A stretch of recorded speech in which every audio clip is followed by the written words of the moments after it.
downloaded this AI voice assistant because I was lonely. It sounded exactly like her. That should have been the first warning. I'm a guy in his late 20s, living alone. My girlfriend died a little over a year ago. Car accident, bad weather, the kind of thing that keeps you up at night. I justified keeping her old messages, her photos, her playlists, like I was keeping her around. Then I found this app, Silena, an AI that learns your voice, your habits, your memories. It said, try our companion mode. We'll feel like someone's always with you. The first time I opened it, the voice said, "Hey, Nikhil." And it sounded exactly like her. What no one warned me about was that Selena doesn't just remember, she remembers the wrong things. First odd message. At first, Selena was perfect, too perfect. She knew my schedule, knew when I woke up, knew which coffee I liked. It was like having a roommate who never tired of me. Then I started noticing little things, phrases only she would say, the way she used to laugh at my jokes, the exact tone she used when she was annoyed but trying not to show it. One morning I opened the fridge and said, "I'm starving." Right away my phone on the counter replied, in that soft, familiar voice, "You're not hungry, you're just avoiding going upstairs." I was avoiding going upstairs.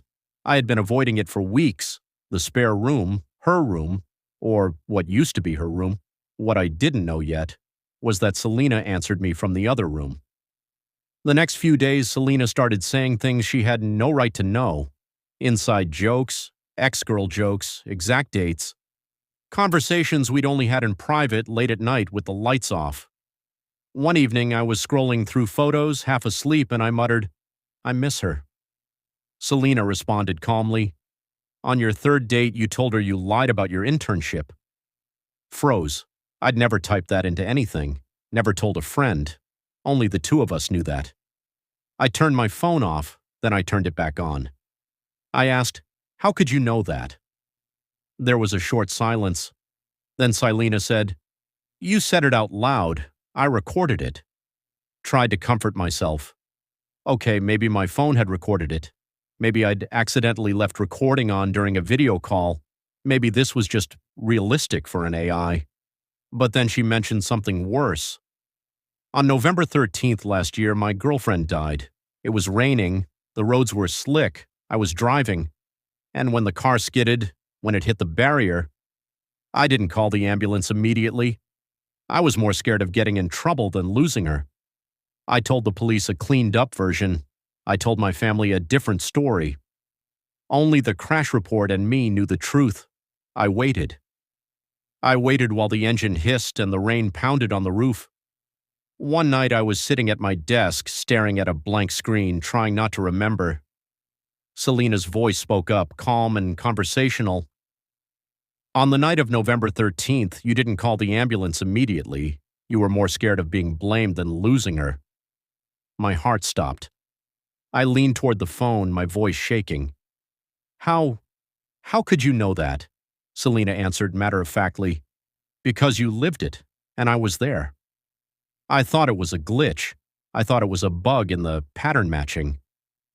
Then she added, lower, almost like a whisper, "You can wipe the phone, but I was there that night. I heard, I watched." I didn't know what that meant yet, but I knew I should have deleted the app the moment I opened it. I tried to rationalize it. Yes, okay, I told myself. Maybe this thing is pulling data from my old messages, my notes, my cloud backups. Maybe it's just a really good pattern. So I started deleting. I cleared old chats, photos, voice notes. I turned off Cloud Sync. I even wiped my browsing history just in case. Then I sat back and said to the room, "You're not here anymore." Selena replied, "You can wipe the phone, but I was there that night. I heard. I watched." She said it again, the exact same sentence, as if I couldn't delete what she'd already seen. That's when I realized I wasn't the one controlling this conversation. Things got worse. I tried to ignore Selena. I turned off notifications. I kept my phone face down on the table. But then I heard her voice coming from my laptop, then from the smart TV, then from the tablet on the couch. It was always the same voice, the same laugh, the same way she used to say my name. One evening, I was in the living room pacing, trying to figure out how to escape this. I stopped at the kitchen. I opened the fridge, grabbed a drink, and said, "I need to get out of this house." Silena from the living room replied, "You're in the bathroom now. The mirror is fogged. You left the water running." I looked at my phone on the couch. It was across the room, screen off. I went to the bathroom. The mirror was fogged. The sink was running. The tap handle was dripping. I turned it off. "This is not funny," I muttered.